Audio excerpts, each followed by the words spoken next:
Doctor ortho Ayurvedic oil and capsule, अब दर्द भी घुटने टेकेगा। देहरादून में प्रबुद्ध गोष्ठी में सीएम धामी ने की शिरकत। कहा, पीएम मोदी के नेतृत्व में भारत रिफॉर्म, परफॉर्म और ट्रांसफॉर्म की नीति के तहत तेजी से तरक्की कर रहा है।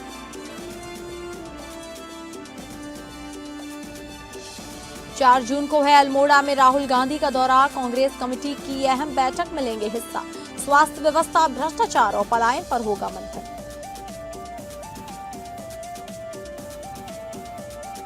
चंपावत में जल संकट से जंग का प्रशासन ने तैयार किया बड़ा प्लान। सारा परियोजनाओं पर डीएम सख्त। चौड़ी गौड़ी नदी से लेकर नौलों के पुनर्जीवन तक तेज होंगे काम। उत्तराखंड के जंगलों में लगी भीषण आग। धुएं से पहाड़ों में विजिबिलिटी घटी। 3 लोगों की मौत। 340 हेक्टेयर से ज्यादा जंगल राख।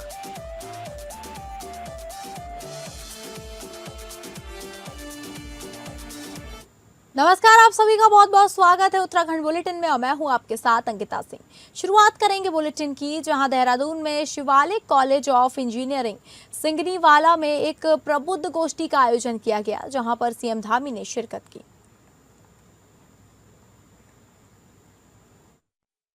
आप सभी अपने अपने क्षेत्रों में आप सबका बहुत बड़ा अनुभव है, ज्ञान है। सेवा भाव और संकल्प के माध्यम से आप सब समाज को लगातार सशक्त बनाने का काम कर रहे हैं, बल्कि देश और राज्य की प्रगति में, उसके विकास में अपना बहुत महत्वपूर्ण योगदान दे रहे हैं। और सच में ये कहा जाए कि आप सभी आदरणीय प्रधानमंत्री जी के विकसित भारत 2047 के संकल्प को साकार करने वाले अग्रदूत हैं, तो इसमें कोई अतिशयोक्ति नहीं होगी। मुझे पूरा विश्वास है कि आज इस मंच पर होने वाला ये सार्थक संवाद हम सभी को एक नई दिशा देगा, एक स्पष्ट विजन देगा। हम सभी मिलकर विकसित भारत 2047 के महान संकल्प को पूरा करने में अपनी भूमिका निभा सकेंगे। भाइयों बहनों, आदरणीय प्रधानमंत्री श्री नरेंद्र मोदी जी के नेतृत्व में रिफॉर्म, परफॉर्म और ट्रांसफॉर्म की नीति के साथ भारत आज विकास के नए नए कीर्तिमान स्थापित कर रहा है। नेता प्रतिपक्ष राहुल गांधी के आगामी 4 जून 2026 को प्रस्तावित अल्मोड़ा दौरे को लेकर विकास खंड भिकियासैंण में कांग्रेस कमेटी की एक महत्वपूर्ण बैठक आयोजित की गई। बैठक में कांग्रेस कमेटी उत्तराखंड के पूर्व प्रदेश अध्यक्ष एवं सीडब्ल्यूसी सदस्य श्री करण महारा ने पदाधिकारियों एवं कार्यकर्ताओं को राहुल गांधी जी के दौरे से संबंधित विस्तृत जानकारी दी। उन्होंने बताया कि यह दौरा प्रदेश के ज्वलंत मुद्दों जैसे महिला अपराध, बेरोजगारी, भर्ती घोटाले, महंगाई, अग्निवीर योजना, बदहाल स्वास्थ्य व्यवस्था, भ्रष्टाचार और पलायन को लेकर जनता की आवाज को मजबूत देने का कार्य करेगी। श्री करण महारा ने कार्यकर्ताओं से अधिक संख्या में अल्मोड़ा पहुंचकर कार्यक्रम को सफल बनाने का आह्वान किया। उन्होंने कहा कि राहुल गांधी लगातार देश और प्रदेश के आम जनमानस के मुद्दों को प्रमुखता से उठा रहे हैं और उत्तराखंड की जनता भी उनके विचारों से जुड़ रही है। बैठक में संगठन की तैयारियों, यात्रा व्यवस्था एवं जनसंपर्क अभियान को लेकर भी चर्चा की गई। कार्यकर्ताओं ने कार्यक्रम को ऐतिहासिक बनाने का संकल्प लिया।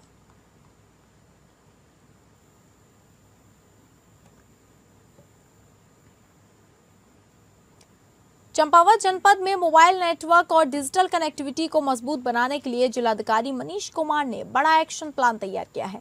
जिलाधिकारी की अध्यक्षता में आयोजित जिला टेलीकॉम समिति की बैठक में बीएसएनएल सहित सभी दूरसंचार कंपनियों को साफ निर्देश दिए गए कि बरसात शुरू होने से पहले निर्माणाधीन और नए मोबाइल टावरों का काम हर हाल में पूरा किया जाए। बैठक में जिलाधिकारी ने विशेष रूप से मां पूर्णागिरी धाम, रीठा साहिब और प्रमुख पर्यटन स्थलों में निर्बाध नेटवर्क व्यवस्था सुनिश्चित करने पर जोर दिया। उन्होंने कहा कि मेले, प्रशासनिक व्यवस्थाओं और देश विदेश से आने वाले श्रद्धालुओं की सुविधा के लिए मजबूत और बिना रुकावट वाला नेटवर्क बेहद जरूरी है। डीएम ने नेटवर्क विहीन क्षेत्रों यानी कि शैडो जोन को लेकर भी कड़ा रुख अपनाया। उन्होंने बीएसएनएल के तकनीकी कर्मचारियों को निर्देश दिए कि डीपीआरओ द्वारा चिन्हित क्षेत्रों में मौके पर जाकर कॉल टेक्सटिंग करें और वास्तविक स्थिति का आकलन कर जल्द समाधान सुनिश्चित करें।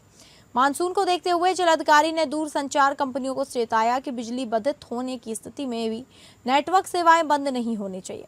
इसके अलावा सभी मोबाइल टावरों पर पर्याप्त पावर बैकअप व्यवस्था पहले से सुनिश्चित करने के निर्देश दिए हैं। बैठक में भारत नेट कार्यक्रम, आधार केंद्रों के संचालन और आधार अनुश्रवण की भी विस्तृत समीक्षा की गई।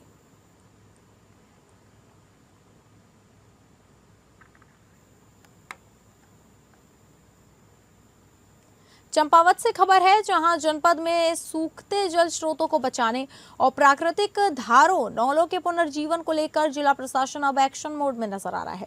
जिलाधिकारी श्री मनीष कुमार की अध्यक्षता में जिला सभागार में स्प्रिंग एंड रिवर पुनर्द्वार प्राधिकरण यानी सारा की महत्वपूर्ण समीक्षा बैठक आयोजित की गई, जिसमें जल संरक्षण और नदी पुनर्जीवन परियोजनाओं की प्रगति का गहन मूल्यांकन किया गया। बैठक में जिलाधिकारी ने डिप्टेश्वर, गौड़ी और कालसन भोलेश्वर परियोजनाओं की समीक्षा करते हुए संबंधित विभागों को सभी कार्यों को तय समय सीमा में तेज गति से पूरा करने के निर्देश दिए। डीएम ने स्पष्ट कहा कि स्वीकृत धनराशि का उपयोग पूरी गुणवत्ता और पारदर्शिता के साथ किया जाए, ताकि जल संरक्षण के प्रयास धरातल पर प्रभावी रूप से दिखाई दे। जल संरक्षण को मजबूत करने के लिए उप जिलाधिकारी ने डिप्टेश्वर क्षेत्र में छोटे छोटे चेक डैम निर्माण की कार्ययोजना तैयार करने के निर्देश दिए हैं। वहीं कालसन भोलेश्वर और गौड़ी नदी संरक्षण परियोजना के अंतर्गत चौकनी, बोरा, राकड़ी, फुलोरा, मुडियानी और खरकारकी क्षेत्रों में चल रहे कार्यों में तेजी लाने पर जोर दिया। बैठक में एक जनपद एक नदी योजना के तहत चयनित गौड़ी नदी परियोजना की भी विशेष समीक्षा हुई। अधिकारियों ने बताया कि परियोजना की डीपीआर राज्य स्तर से स्वीकृत हो चुकी है और कार्यों के लिए 103.2 लाख रुपए की धनराशि भी आवंटित कर दी गई है। वहीं लाल कालसन भोलेश्वर परियोजना के तहत जल संरक्षण को बढ़ावा देने के लिए 22 पर्कोलेशन टैंक बनाए जा चुके हैं और पहाड़ी ढलानों पर पानी के बहाव को नियंत्रित करने के लिए 12,000 कंटूर ट्रेंच यानी करीब 34,000 रनिंग मीटर संरचनाओं का निर्माण किया जा रहा है, जिससे भूजल स्तर सुधारने में मदद मिलेगी। जिलाधिकारी ने सभी विभागों को सख्त निर्देश देते हुए कहा कि विकास कार्यों के दौरान पारंपरिक नौले, धारे और धाराटों को किसी भी प्रकार का नुकसान नहीं पहुंचना चाहिए। साथ ही पहले से क्षतिग्रस्त जल स्रोतों को चिन्हित कर उनके पुनर्जीवन के लिए ठोस और समयबद्ध कार्रवाई सुनिश्चित की जाए।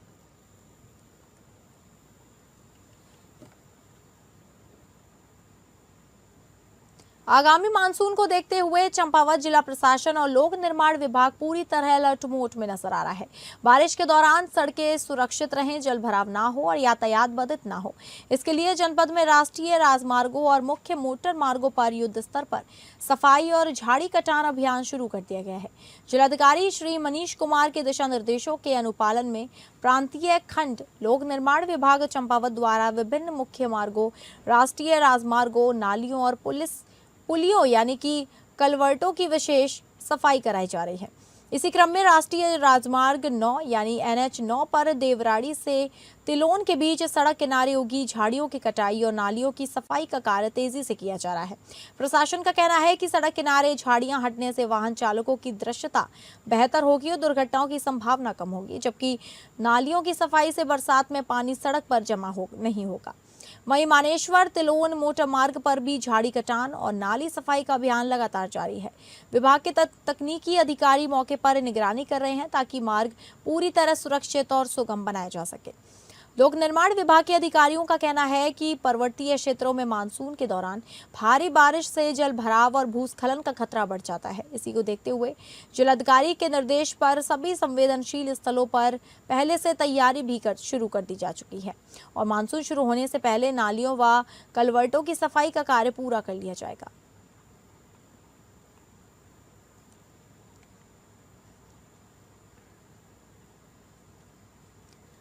चंपावत में आगामी निर्वाचन प्रक्रिया को पूरी तरह पारदर्शी, त्रुटि रहित और व्यवस्थित बनाने के लिए चंपावत जिला प्रशासन ने तैयारियां तेज कर दी हैं। भारत निर्वाचन आयोग के दिशा निर्देशों के तहत 1 जुलाई 2026 की आहर्ता स्थिति के आधार पर चल रहे विशेष गहन परीक्षण कार्यक्रम यानी कि SIR को सफल बनाने के लिए जिला निर्वाचन विभाग सक्रिय मोड में नजर आ रहा है। जिलाधिकारी एवं जिला निर्वाचन अधिकारी मनीष कुमार के निर्देशन में निर्वाचन नामावलियों के विशेष पुनरीक्षण अभियान को मजबूत बनाने के उद्देश्य से प्रशिक्षण कार्यक्रमों का आयोजन किया जा रहा है। इसी क्रम में तहसील टनकपुर में मान्यता प्राप्त राजनीतिक दलों के बूथ लेवल एजेंट 1 यानी BLA 1 और बूथ लेवल एजेंट 2 यानी BLA 2 का विशेष प्रशिक्षण कार्यक्रम सफलतापूर्वक संपन्न हुआ। प्रशिक्षण के दौरान राजनीतिक दलों के प्रतिनिधियों को मतदाता सूची को अद्यतन करने, नए मतदाताओं के नाम जोड़ने, अपात्र मतदाताओं के नाम हटाने तथा त्रुटियों को सुधारने की पूरी प्रक्रिया की विस्तृत जानकारी दी गई। अधिकारियों ने बूथ स्तर पर सक्रिय सहयोग और पारदर्शिता के साथ कार्य करने पर विशेष जोर दिया। प्रशासन का कहना है कि इस राष्ट्रीय महत्व के अभियान का उद्देश्य हर पात्र नागरिक का नाम मतदाता सूची में जोड़ना और निर्वाचन प्रक्रिया को निष्पक्ष एवं सटीक बनाना है।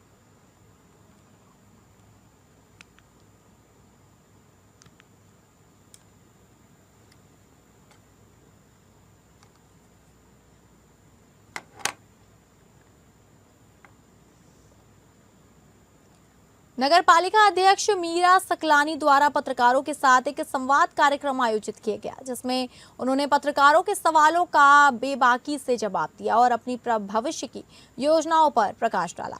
इस अवसर पर पत्रकारों ने शहर की विभिन्न समस्याओं को लेकर उनसे सवाल किए, जिनका उन्होंने गंभीरता से उत्तर दिया। उन्होंने स्वीकार किया कि शहर के कुछ क्षेत्रों में विशेष कार्य किए जाने की आवश्यकता है और इसके लिए नगर पालिका परिषद मसूरी द्वारा लगातार प्रयास किए जा रहे हैं।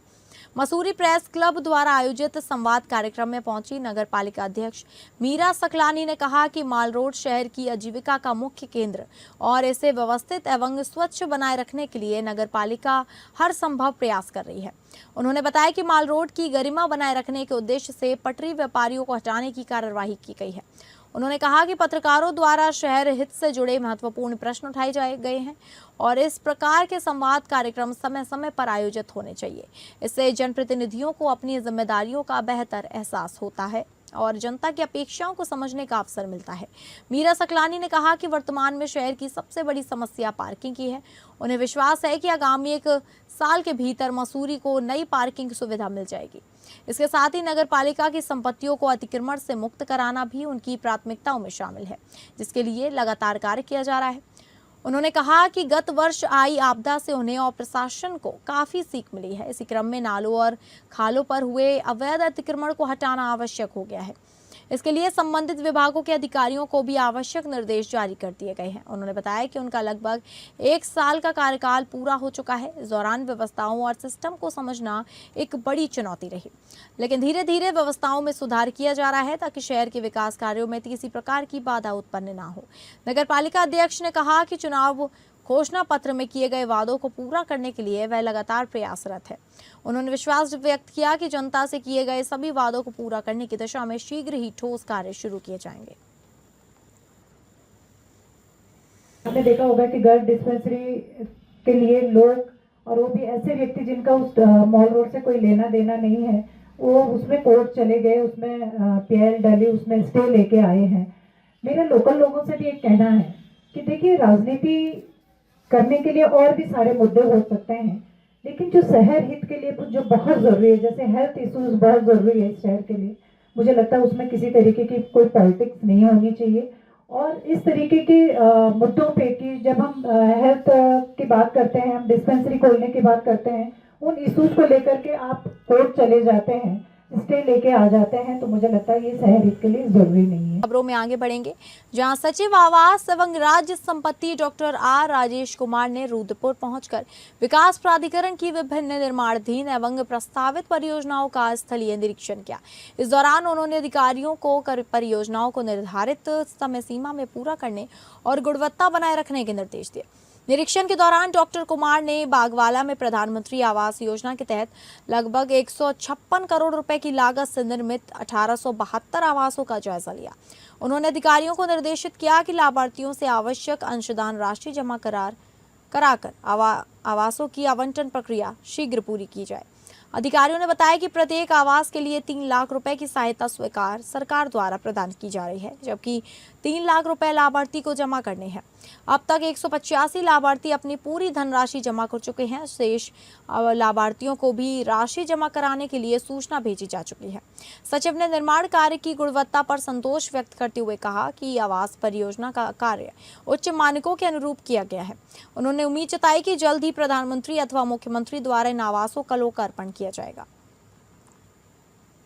देखिए, ये प्रधानमंत्री आवास योजना वन के तहत आज यहाँ पे मेरे द्वारा निरीक्षण किया गया है और यहाँ पे लगभग 1872 यूनिट्स बनाए गए हैं और लगभग 156 करोड़ के आसपास की लागत है और इनमें से लगभग 180 लोगों को ऑलरेडी जो है इन लोगों ने अपना पूरा पेमेंट कर दिया है और अगर हम अलॉटमेंट प्रोसेस की बात करें तो सभी 1877 लोगों का जो अलॉटमेंट प्रोसेस है जो लॉटरी के माध्यम से आवंटित किया जाता है इनको, तो वो प्रोसेस भी कंप्लीट हो गया है जिसमें से लगभग 10% ने पूरा अपना पैसा जमा भी कर दिया है। तो प्राधिकरण के अधिकारीगण हैं, डीसी साहब हैं, सेक्रेटरी साहब हैं, आप लोगों से मेरा अनुरोध यही है कि इस प्रोसेस को जल्द से जल्द हम लोग एक्सपीडाइट करें। जो बाकी जो बचे लाभार्थी हैं उनको जो है एक हम लोग टाइम फ्रेम दे के उनसे भी जल्द से जल्द पैसा जमा करा लें और माननीय मुख्यमंत्री जी से जल्द हम लोग इसका लोकार्पण भी करवाएं। उत्तराखंड के उत्तरकाशी में जंगल की आग गंगोत्री हाईवे तक पहुंच गई है और धुएं से घिरे एक गेस्ट हाउस से 70 यात्रियों को सुरक्षित निकालना पड़ा। वहीं जम्मू कश्मीर के ऊधमपुर और रामबन जिलों में कई दिनों से जंगल धधक रही है और कई गांव आग की चपेट में आ गए हैं। धुएं के घने गुब्बार से पहाड़ों में विजिबिलिटी घट गई है और कई इलाकों में लोगों को सांस लेने में दिक्कत हो रही है। तेज गर्मी, सूखे जंगल और तेज हवाओं के कारण आग लगातार फैल रही है। उत्तराखंड 3 लोगों की मौत हो गई है, जहां 300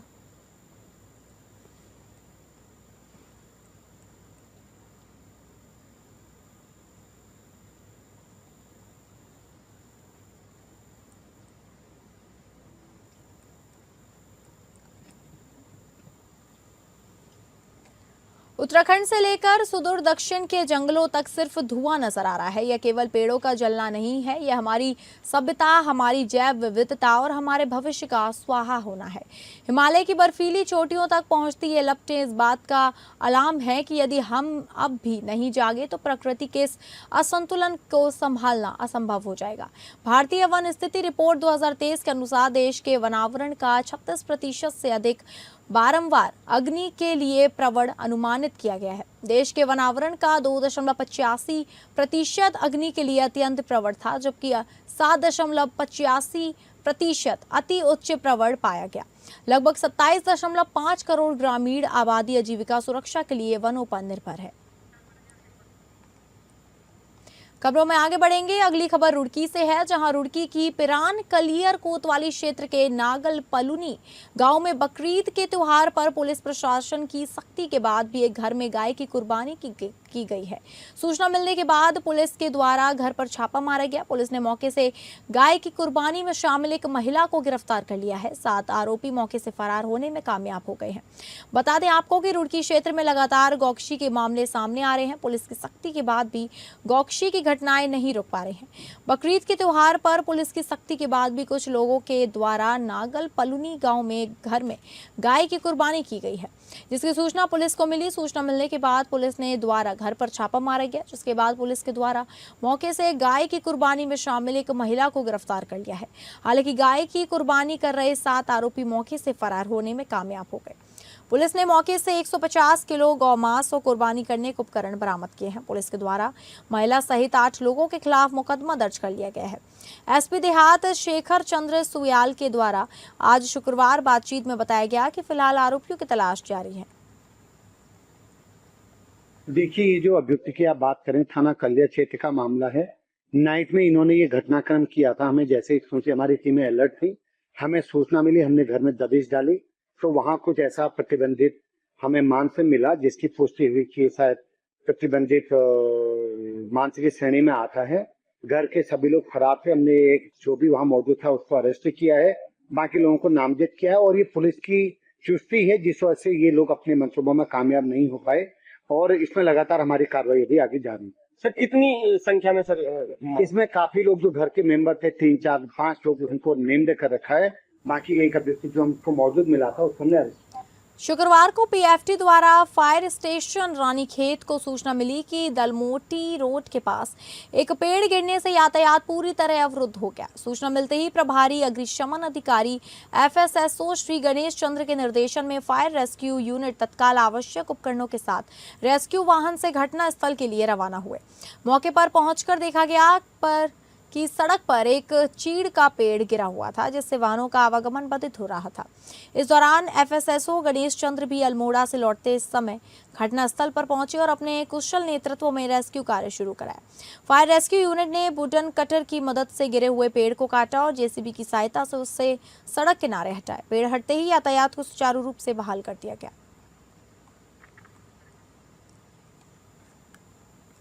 तो फिलहाल उत्तराखंड बुलेटिन में बस इतना ही। नमस्कार।